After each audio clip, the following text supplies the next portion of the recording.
لگاتا کیا دیکھتا ہے کہ اس کی روح تب سے عنصری سے پرواز ہو گئی. وہ لوٹ کر دوسرے کے پاس آتا ہے, کیا دیکھتا ہے دوسرا بھی جہاں جہاں اپنی کے سپرد کر چکا ہے. وہ لوٹ کر پہلے کے پاس آتا ہے کہ لو یہ دونوں تو جا چکے, اب تم ہی رہ گئے, پانی پیو. جب پہلے کے پاس آتا ہے تو کیا دیکھتا ہے کہ پہلا بھی آب حیات سے اپنی پیاس بجھا چکا ہے. میرے بھائیوں, سب کو پانی کی شدید ضرورت ہے, پانی کا پیالہ ان کے منہ تک جاتا ہے, لیکن دوسرا صحابی چیختا ہے بچ جائے تو چند قطرے میرے حلق میں بھی ڈال دینا. اس نے آواز سنی, تھوڑا سا پانی ہے میں پی لوں گا تو میرا بھائی کیا پیے گا. اس نے پانی نہیں پیا, اپنے بھائی کے پاس بھیج دیا. میرے بھائیوں, پھر دوسرے نے تیسرے کے پاس, ہر ایک نے پیاسا مر جانا گوارا کر لیا, لیکن اپنے بھائی کو مرتا ہوا دیکھنا گوارا نہیں کر رہا تھا. لیکن جب وقت آ گیا تو سب چلے گئے. میرے بھائیوں, ضرورت مجھے پانی پینے کی, لیکن ہم دیکھ رہے کہ مجھ سے زیادہ پیاسا ہے, پہلے وہ پیے میری جان جائے لیکن اس کی تو بچ جائے. یہ جذبہ پیدا کیا تھا اپنی تعلیمات سے جناب محمد رسول اللہ صلی اللہ علیہ وسلم نے.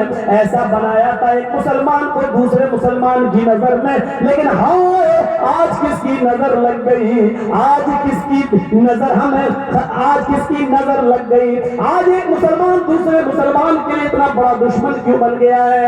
آج ایسا کیوں ہو گیا ہے کہ وہ ایک دوسرے کے مال پر اپنی نظریں جمانے لگا ہے, یا ایسا کیوں ہو گیا ہے کہ اس کو برباد دیکھنا چاہتا ہے اور اپنی روزی روٹی بڑھانا چاہتا ہے؟ یہ کمپٹیشن میں ایک دوسرے سے آگے کیوں نکلنا چاہتا ہے؟ میرے بھائیوں, قرآن کہتا ہے مال و دولت میں تم ایک دوسرے سے آگے بڑھنے کی کوشش نہ کرو, بلکہ وَسَارِعُوا إِلَىٰ مَغْفِرَةٍ مِّن رَّبِّكُمْ وَجَنَّةٍ عَرْضُهَا السَّمَاوَاتُ وَالْأَرْضُ وَأُعِدَّتْ لِلْمُتَّقِينَ. نیکیوں کے کام میں آگے بڑھو. سارعوا إِلَىٰ مَغْفِرَةٍ مِّن رَّبِّكُمْ, اپنے رب کی مغفرت کی طرف تم ایک دوسرے سے آگے بڑھو, اور اس جنت کے پانے کے لیے, اس جنت کو حاصل کرنے کے لیے ایک دوسرے سے آگے بڑھو. عرضها السماوات والارض, جس کی لمبائی اور چوڑائی, جس کا طول و عرض زمین و آسمان کے برابر ہے, وہ عدت للمتقین, جو متقیوں کے لیے بنائی گئی, جو اللہ سے ڈرنے والوں کے لیے بنائی گئی. اللہ تو یہ کہہ رہا ہے جنت کی طرف آگے بڑھو, رب کی مغفرت کی طرف ایک دوسرے سے آگے بڑھو. ایک آدمی مسجد میں اذان ہو گئی پہنچتا ہے, کوشش کرو کہ تم اس سے بھی پہلے پہنچ جاؤ, اس میں آگے بڑھو. ایک آدمی کسی کو 100 روپے خیرات کرتا ہے, اس کو پتا بھی نہ چلے, اور تم 150 روپے خیرات کرو اور اس کو پتا بھی نہ چلے, علم بھی نہ ہو. یہ کام کر کے نیکیوں میں آگے بڑھو.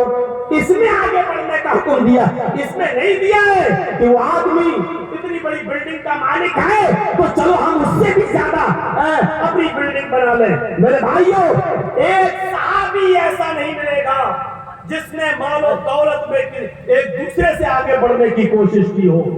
بتاؤ, عثمان غنی کے پاس بہت دولت تھی, لیکن کبھی ابو بکر صدیق نے عثمان غنی سے آگے بڑھنے کی کوشش نہیں کی دولت میں.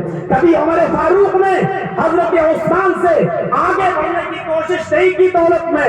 لیکن غزوہ تبوک کے موقع پر جب اللہ کے نبی نے فرمایا بہت ہی زیادہ سخت گرمی میں یہ غزوہ ہو رہا ہے, فصلیں پک کر تیار ہیں, پورے سال یہ فصلیں جب کٹیں گی اور بازار میں بکیں گی, کسی کی کمائی سے ہمارے پورے سال کی معیشت چلے